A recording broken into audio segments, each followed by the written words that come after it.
अपने घर को 24/7 ऑर्गेनाइज रखना, क्लीन रखना और अपने घर के कामों को ईज़ रखना ये बहुत बड़ी प्रॉब्लम नहीं है। अगर आप ना सारी चीज़ें सिंपल तरीके से करें तो आपको सारे काम सिंपल और आसान ही लगेंगे। आज के वीडियो में भी मैं काफ़ी सारे टिप्स आपके साथ शेयर करूंगी, शायद ये आपके काम आ जाएं अपने काम को आसान करने के लिए और घर को ऑर्गेनाइज रखने के लिए। हेलो गाइस, नमस्ते एंड वेलकम बैक। तो हमेशा की तरह आज के वीडियो में भी आपके साथ बहुत सारे सिंपल टिप्स शेयर करूंगी जो कि आपको फॉलो करने में काफ़ी आसान रहेगा और इसको आप आराम से फॉलो कर सकते हैं, यूज़ कर सकते हैं अपने घर को ऑर्गेनाइज रखने के लिए, साफ़ रखने के लिए और हमेशा ही टाइडी रखने के लिए। तो चलिए स्टार्ट करते हैं आज का वीडियो।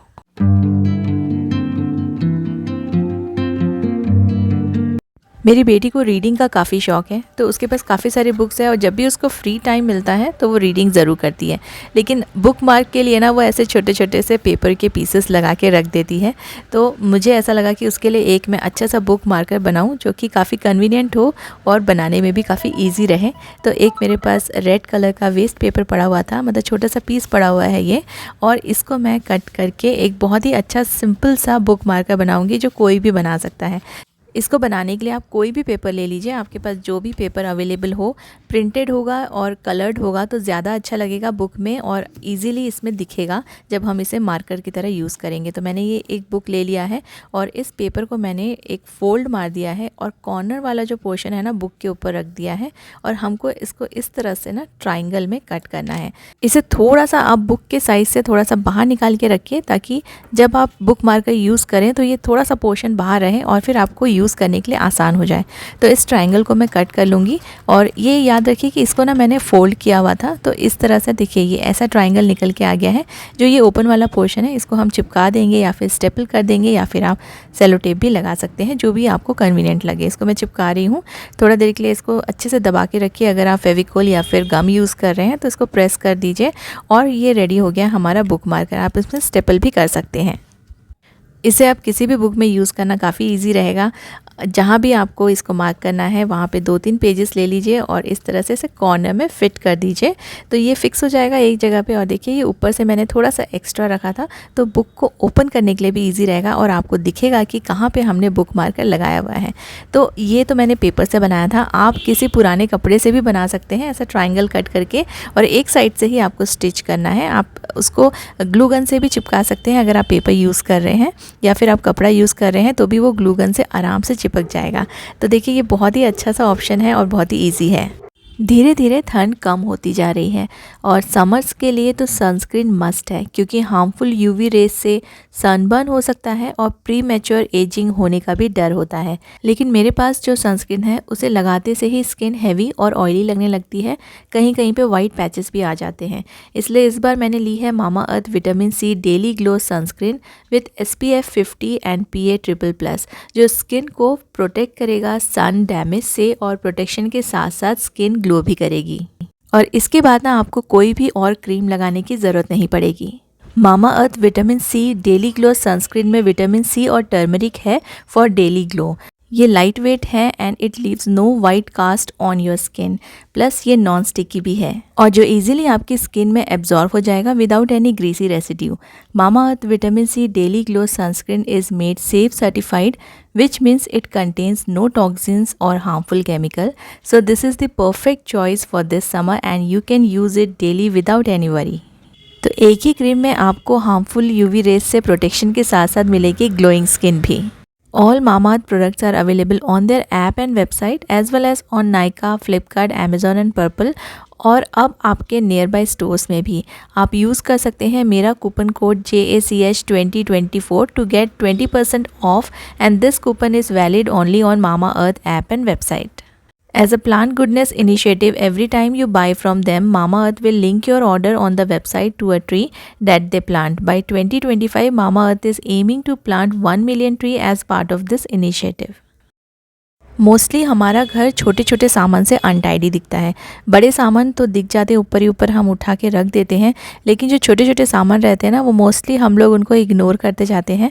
तो इन छोटी चीज़ों को ऑर्गेनाइज़ करना बहुत ज़रूरी है। मेरे एंट्रेंस पे मैंने एक ऐसा शेल्फ़ लगा के रखा है, वुडन का शेल्फ़ है, और वहाँ पे मैंने 2-3 बास्केट एंड होल्डर्स रखे हैं। तो ये वाला जो बाउल है, इसको मैं रखती हूँ जो नॉर्मली हम डेली कीज़ यूज़ करते हैं उसके लिए, कार की कीज़ या फिर घर की कीज़। और ये वाला बास्केट है, इसमें मैंने वॉलिनी स्प्रे रखा है, ओडोमॉस रखा है, ओडोमॉस क्रीम एंड स्प्रे दोनों ही रखे हैं। तो ये हैंडी हो जाते हैं जब भी हम कहीं बाहर जाते हैं या फिर वॉक के लिए जाते हैं इवनिंग टाइम पे, तो हम स्प्रे कर सकते हैं। बच्चों के लिए भी बहुत अच्छा है। ये एक मैंने प्लास्टिक बॉटल से होल्डर बनाया हुआ है, 2-3 होल्डर्स यहाँ पे यूज़ किए हैं। तो जब पार्सल वगैरह आते हैं ना, तो ये कटर्स बहुत काम में आते हैं। तो 2 तरह के कटर रखे हैं और एक सीज़र रखा है। तो पार्सल आया, एंट्रेंस पे ही ये रखा है, तो आपको यूज़ करने के लिए वहीं की वहीं आसान हो जाएगा। अब यहाँ पे मैंने 2 ऐसे और प्लास्टिक के होल्डर्स रखे हैं। एक में मैंने 20 रुपीज़ और 10 रुपीज़ के कॉइन्स और 5 रुपीज़ के कॉइन्स अलग से रखे हैं, और इस वाले प्लास्टिक बाउल में मैंने 1 रुपी एंड 2 रुपी के कॉइन्स सेपरेटली रखे हैं। तो ये कॉइन्स मैंने सेपरेट इसलिए रखे हैं, जब भी ज़रूरत पड़ती है ना, तो फिर अलग अलग हमको करना पड़ता है, उसमें बहुत ज़्यादा टाइम चला जाता है। तो इसको स्टोर ही आप अलग अलग बाउल में कीजिए। ये मॉस्किटो के लिए स्टिकर्स हैं जो बच्चों के कपड़ों में आप लगा सकते हैं अगर वो इवनिंग में खेलने जाते हैं। और उसके साथ ही सेम बाउल में मैंने सिलेंडर की जो बुक होती है वो रखी है, ताकि नोट डाउन करने में ईजी रहे। यहाँ पे एक अलग से बाउल रखा है जो एक्स्ट्रा कीज़ होती है हमारी घर की या कार की, तो वो मैंने सारी चीज़ें इसमें रखी हुई हैं। तो ये ना कभी भी ज़रूरत पड़ने पे आपको ढूंढना नहीं पड़ेगा। और एक एक्स्ट्रा लॉक भी रखा है। तो ये सारी चीज़ें यहाँ पे मैंने एंट्रेंस में रखी है, जो कि काफ़ी अच्छा ईजी पड़ जाता है। और सभी छोटी छोटी चीज़ें ऑर्गेनाइज रहती हैं, क्योंकि ये सारी चीज़ें काफ़ी इंपॉर्टेंट है, इसलिए इनको ऑर्गेनाइज रखना भी ज़रूरी है। यहाँ पे नीचे शूज़ रखे हैं, इसलिए यहाँ पे मैंने ओपन में एक मेरा जो सोप डिस्पेंसर था टूट गया था, उसके बाउल में मैंने यहाँ पे नेप्थलीन बॉल्स रख दी हैं ताकि थोड़ी खुशबू आती रहे। और ये बॉक्स मेरा DIY था, आपके साथ शेयर भी किया था एक वीडियो में। तो इसमें मैं सारे इंपॉर्टेंट बिल्स रख देती हूँ, जो भी बिल्स आते हैं वो इस वाले बॉक्स में पड़े रहते हैं। ये भी एक DIY होल्डर मैंने बनाया था, आपके साथ शेयर किया था ये भी। तो यहाँ पर भी मेरे हस्बैंड ने कुछ टूल्स रखे हैं जो कि उनको कभी कभी काम में आ जाते हैं। तो ये सारी चीज़ें सामने रहेंगी और ऑर्गेनाइज रहेंगी। अलग अलग सेपरेटली अगर आप रखेंगे इसे ऑर्गेनाइज तरीके से, तो एक काफ़ी आसानी हो जाएगी। जब भी ज़रूरत पड़ेगी तो आपको सामने ही मिल जाएंगे। और ये सारी चीज़ें ना एंट्रेंस पे इसलिए रखिए क्योंकि मोस्टली यहाँ पे ही जैसे हम घर में आते हैं या पार्सल आते हैं, तो ये सारी चीज़ें काम में आती हैं।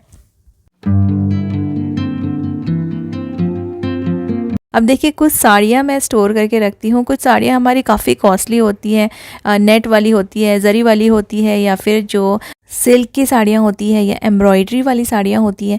तो ये सभी साड़ीज़ को ना स्टोर बहुत अच्छे से करना चाहिए, ताकि ये हमेशा ही अच्छी रहे और ये बिल्कुल भी ख़राब ना हो। कई बार इनकी जो शाइन रहती है वो चली जाती है, इनके जो बॉर्डर्स पे जो जरी वगैरह लगा रहता है, और ये सिल्क की साड़ियाँ हैं ना, फिर इनका कलर ख़राब होता जाता है, सिल्वर काला पड़ जाता है, गोल्डन का जो बहुत ही प्यारा सा जो कलर रहता है गोल्डन, वो ख़राब हो जाता है। तो इसको कलर को मेंटेन करने के लिए, साड़ी को मेंटेन करने के लिए कि ये ख़राब ना हो, जैसे हमने लिया था वैसे ही रहे, इसको स्टोरेज में आपको थोड़ा सा ध्यान देना पड़ेगा। और ये एक ही बार में ही आपको करना है, तो ये बार बार की फिर तकलीफ़ नहीं है। तो ये सभी साड़ियाँ ना काफ़ी कॉस्टली है। देखिए, ये सिल्क वाली साड़ी, इसके जो बॉर्डर वगैरह है ना, अगर हम इन्हें ठीक से नहीं रखेंगे, और स्पेशली इन्हें ना हैंग करके कभी मत रखिए, क्योंकि हैंग करने से साड़ियाँ बहुत जल्दी ख़राब हो जाती हैं। और जहाँ पे वो हैंगर का निशान है ना, वहाँ से ना धीरे धीरे फटना चालू हो जाती है। तो इन सब साड़ियों को आप ऐसे साड़ी के बैग में स्टोर कीजिए। सेपरेट स्टोर करने की ज़रूरत नहीं है, आप बस बीच में ना एक पेपर लगा दीजिए। अगर आप न्यूज़पेपर की जगह बटर पेपर यूज़ करेंगे तो और भी अच्छा रहेगा, साड़ियाँ और भी अच्छे से रहेंगी। मेरे पास अभी बटर पेपर अवेलेबल नहीं है, तो मैं यहाँ पे न्यूज़पेपर यूज़ कर रही हूँ। तो हर एक साड़ी के बीच में आप न्यूज़पेपर लगाते जाइए।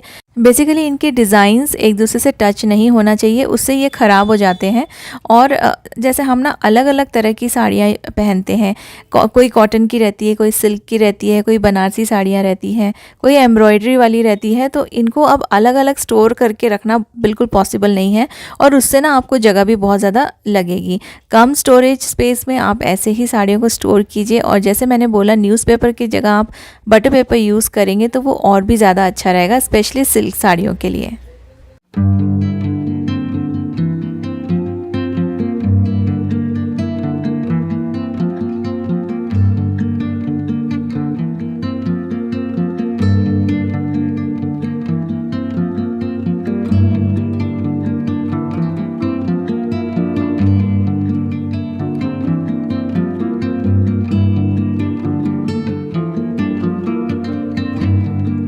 ऐसे स्टोरेज बैग्स में आप आराम से 6 to 7 साड़ियाँ रख सकते हैं।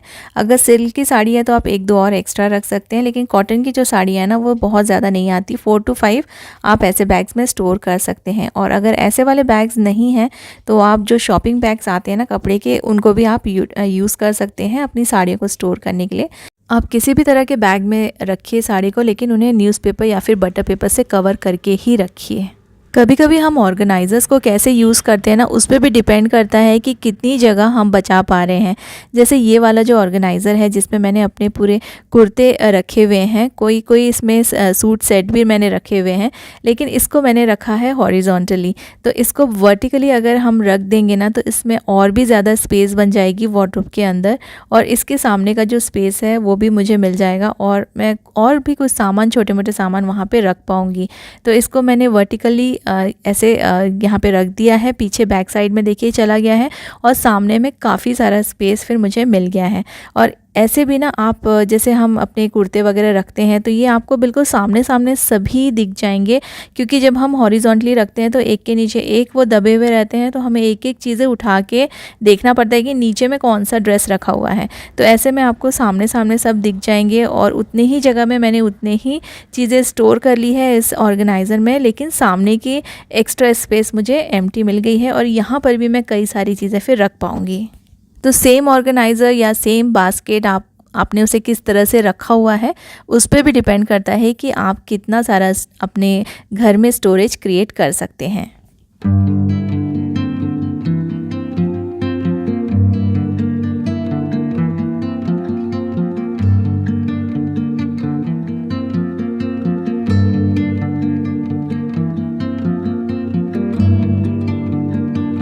घर में हर चीज़ की जगह रहेगी तो आपका घर बार बार गंदा नहीं होगा और आपको बार बार साफ़ सफाई नहीं करनी पड़ेगी। लेकिन कई चीज़ें यहाँ वहाँ छोटी मोटी पड़ी रहती है ना, तो आप उसके लिए एक बड़ा सा बास्केट ज़रूर रखिए।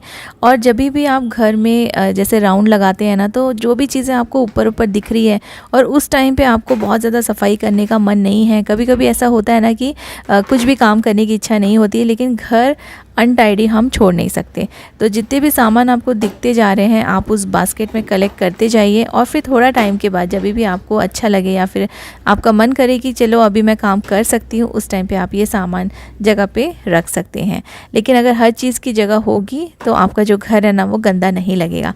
तो मैं ऐसे वाले बास्केट यूज़ कर लेती हूँ, जो छोटी मोटी चीज़ें यहाँ वहाँ पड़ी रहती है उनको इसमें कलेक्ट करके रख लेती हूँ, और फिर मेरे को जब भी टाइम मिलता है ना तो फिर मैं ये सारी चीज़ें फिर वापस से इनकी जगह पे रख देती हूँ। कई बार बुक्स वगैरह यहाँ वहाँ पड़े रहते हैं, पेंसिल, इरेजर्स, तो ये सब चीज़ें कलेक्ट करने के लिए ना ऐसे वाले बास्केट्स काफ़ी यूज़फुल होते हैं।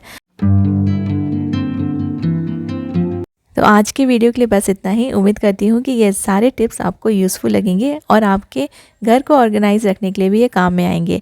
वीडियो को यहाँ तक देखने के लिए थैंक यू सो मच।